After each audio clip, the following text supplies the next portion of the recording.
आपको दबाया भी गया हुआ है, प्रशासन दबाया भी है आपने। अगर आपके घर से भी गोदी मीडिया ने दबाने की भी कोशिश की है इस चीज को, ऑफिस के लिए बजाय कि इसके लिए इंसाफ लड़की को दिलाएं, उसके बाप को दबाया गया है। क्योंकि मनीषा नाम की लड़की का एक ऐसा केस बाहर आया है जिसके बीच ये है मनीषा भवानी। करेगी। दूसरी साइड उन्होंने उस एरिया का इंटरनेट ही शट डाउन कर दिया है, जिसके बाद इस केस के बारे में ये देखें इंटरनेट शट डाउन वहां पर कर दिया बाकी दुनिया को ना पता चल सके। लेकिन आज हम रिएक्ट करने जा रहे हैं मनीषा का जो केस हुआ है इंडिया के अंदर, और ये बहुत बड़ी ज्यादती हुई है और इस पर इंडिया की गवर्नमेंट भी खामोश है और वहाँ का जो है उस एरिया का इंटरनेट भी स्लो कर दिया गया है ताकि इस केस के ऊपर लोग और ना बात कर सके। तो आज हम उसके ऊपर रिएक्ट करने जा रहे हैं। मेरा नाम है अरसलान, आप देख रहे हैं मुझे पाकिस्तान से। चलिए वीडियो को स्टार्ट करते हैं बिना किसी देरी के। Justice for Manisha. तो चलिए वीडियो को स्टार्ट करते हैं। मैं वो बंदा हूँ जिसने सबसे पहले को वहाँ पे मैंने ऑन द मौके के ऊपर जाके को देखा था। मेरी बेटी कभी भी नहीं कर सकती, मेरे को इतना उसके ऊपर विश्वास है।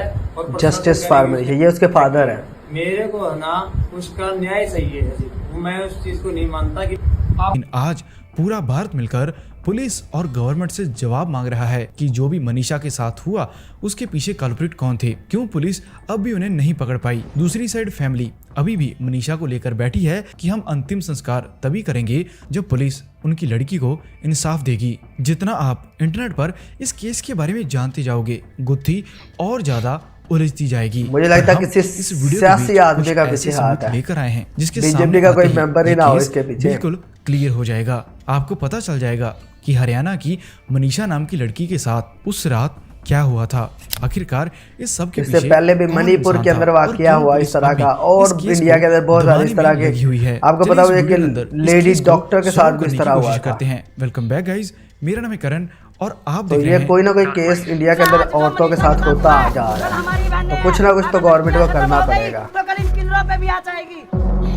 मनीषा सिर्फ 19 साल की थी, एक छोटे गांव की लड़की जिसका सपना था अपने माँ बाप को एक बेहतर जिंदगी दे पाना, और इसी सपने को पूरा करने के लिए वो प्ले स्कूल के अंदर एक टीचर बन जाती है। लेकिन अब भी उसकी एक मेन विश अभी बाकी थी, जो थी नर्स बन पाना, जिसके बाद उसे और बढ़िया पैसे मिल सकें और वो अपनी फैमिली की हेल्प कर पाए।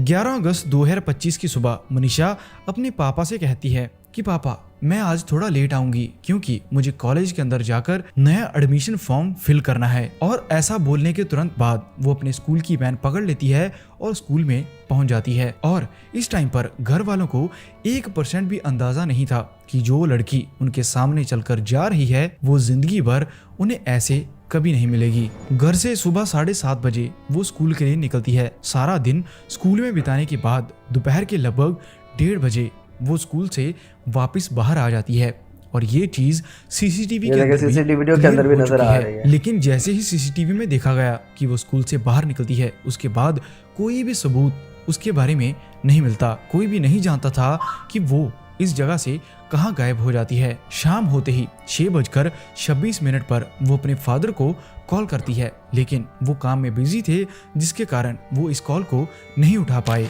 और थोड़े टाइम बाद वो बैक कॉल करते हैं जिसका जवाब मनीषा नहीं देती कि लड़की गायब है। वो हैरान परेशान हो चुके थे। वो पुलिस स्टेशन पहुंचते हैं और पुलिस स्टेशन में रिपोर्ट दर्ज करवाने की कोशिश करते हैं, लेकिन पुलिस वाले आगे से बदतमीजी करते हैं। उन्होंने फैमिली को कहा कि आपकी बेटी जवान है, वो किसी न किसी लड़के के साथ भाग गई होगी। अगर उसे घर वापस आना है तो रात तक वो घर वापस आ जाएगी, अगर नहीं आई तो शादी का कार्ड आप तक कल तक पहुंच जाएगा। ये बातें सुनने के बाद फैमिली बहुत ज्यादा सैड हो चुकी थी। अब ये है उधर की गवर्नमेंट का हाल, इंडिया के गवर्नमेंट का भी हाल है, बोल सकता था, वहाँ की पुलिस का भी हाल पाकिस्तान की तरह बुरा हाल हुआ। अपने घर लौट आते हैं और यहीं पर पुलिस की एक बहुत बड़ी नाकामयाबी थी। अगर पुलिस उस टाइम पर इन्वेस्टिगेशन करती तो आज मनीषा हमारे साथ जिंदा होती। फिर एक सबसे चौंकाने वाली बात ये थी, इसी रात लगभग पूरे 12 बजे मनीषा के फोन से एक कॉल आती है जिसे कि कोई भी नहीं उठा पाया। अब 11 अगस्त के बाद पूरे 2 दिन ऐसे ही बीत जाते हैं, किसी को भी मनीषा नहीं मिलती। हर जगह ढूंढने के बाद फैमिली थक हार कर घर बैठ चुकी थी। तभी अचानक एक खबर आई पता चला कि मनीषा मिल चुकी है। गांव के पास ही एक खेत है जो कि रोड से थोड़ी दूरी पर है। खुलेआम इस खेत के अंदर मनीषा मिलती है और जिस हालत में मनीषा मिलती है वो मैं वर्ड्स के बीच एक्सप्लेन नहीं कर सकता, क्योंकि मनीषा की कुछ चीजें गायब हो चुकी थी। फेस के साथ कुछ ऐसे व्यवहार किया गया कि जैसे कोई बहुत बुरा हाल बैठा किया हो। गया। अब चौंकाने वाली बात ये थी कि ये जगह उस कॉलेज से सिर्फ 500 मीटर की दूरी पर थी, जिस जगह पर मनीषा अपना फॉर्म फिल करने के लिए जा रही थी। अब जो चीज इस केस के बारे में मैं आपको आगे बताने वाला हूँ, उसे सुनने के बाद आप लोग टोटली शॉक हो जाओगे। अब पुलिस, जिनका ये काम था कि इस केस को अच्छे से सॉल्व करते, मनीषा को एक बढ़िया इंसाफ मिल पाता, पर उल्टा पुलिस इस केस को बंद करने की कोशिश करती है। जैसे ही केस ओपन हुआ, पुलिस ने यही चीज बोली कि जो भी मनीषा के साथ हुआ उसका कारण है कि मनीषा ने खुद ही अपनी ले ली। उन्होंने बताया कि कैसे स्कूल के पास ही एक शॉप है जहां से मनीषा कीड़े की दवाई ले जाती है और उसने उस दवाई को खा लिया और उसके साथ ये सब कुछ हुआ।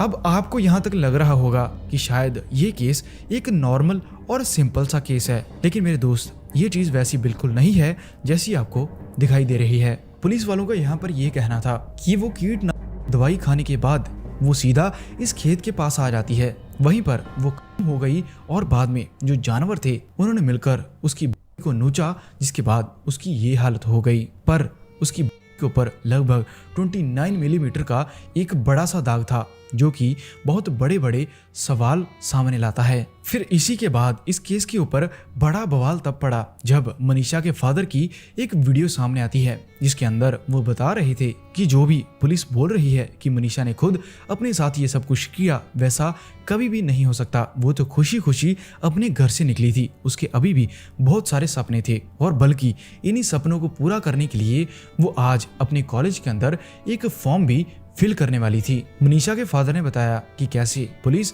उनको है। पुलिस वालों ने ये कहा कि जल्द से जल्द मनीषा का अंतिम संस्कार किया जाए। एक तरीके से उसकी फैमिली को पुलिस दबा रही थी कि ये केस किसी न किसी तरह बंद हो जाए। आगे से मनीषा के फादर का यही कहना था कि अगर 11 अगस्त को जब वो पुलिस स्टेशन पहुंचे थे, अगर पुलिस केस दर्ज कर लेती तो आज उनकी बेटी होती। अब इसी इन्वेस्टिगेशन के अंदर बहुत सारे लूप होल सामने आए हैं, जो कि इस केस के बारे में बहुत सारी डिटेल सामने लाएंगे। दरअसल मनीषा के जाने के 4 दिन बाद पुलिस सामने आती है। पुलिस वालों ने एक नोट दिखाया और कहा कि ये था मनीषा का आखिरी नोट, जो कि उसने खुद अपने हाथों से लिखा और ये बयान किया कि क्यों वो अपनी ले रही है। पर उसके ऊपर भी बहुत बड़े सवाल उठते हैं, क्योंकि वो नोट असली नहीं था, वो किसी और पेज की कॉपी थी। तो सभी लोगों का ये कहना है कि अगर आपके पास असली नोट है तो आप हमें क्यों नहीं दिखा देते। दूसरी इस केस के अंदर सबसे बड़ी चीज कि अगर पुलिस वालों का ये कहना है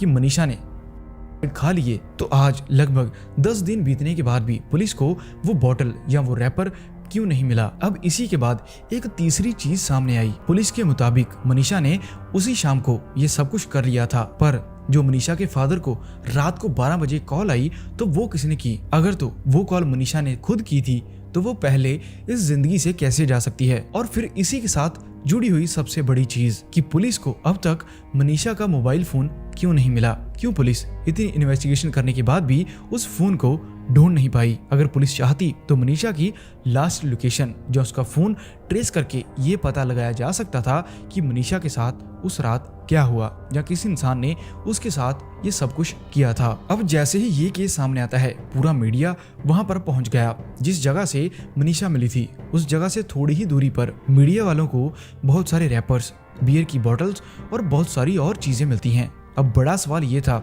इतना सीरियस केस होने के बाद भी क्यों पुलिस वालों ने ऐसे एविडेंस कलेक्ट क्यों नहीं किए। अब जैसे ही ये सारी चीजें बाहर आती हैं, लोगों का ये कहना था कि मनीषा के साथ कई लोगों ने मिलकर कोई गलत काम किए हैं, जिसको कि पुलिस अब दबाना चाहती है। क्योंकि पुलिस वालों की सबसे बड़ी गलती ये थी कि उन्होंने पहले ही दिन इस केस पर इन्वेस्टिगेशन नहीं की। अब जैसे ही ये केस धीरे धीरे वायरल हो रहा था तो पुलिस ने एक और दाव खेला, जिसके बीच इस एरिया का इंटरनेट बंद कर दिया गया और इसी के साथ जो भी SMS सर्विस थी वो भी शट डाउन हो जाती है। एक तरीके से पुलिस चाहती थी कि इस केस के ऊपर किसी की भी और नजर ना पड़े, ये केस ऐसे ही दबा रह जाए। अब जो चीजें मैं आपको आगे बताने वाला हूँ वो कान खोलकर सुन लेना, क्योंकि जब आप लोग सुनोगे तो आपके मन में एक चीज क्लियर हो जाएगी कि सच में ही पुलिस कुछ ना कुछ तो इस केस के बारे में छुपा रही है। जब पहली बार मनीषा का पोस्टमार्टम किया गया तो उसके अंदर ये चीज सामने आई कि उसके साथ किसी भी इंसान ने कोई गलत चीज नहीं की है,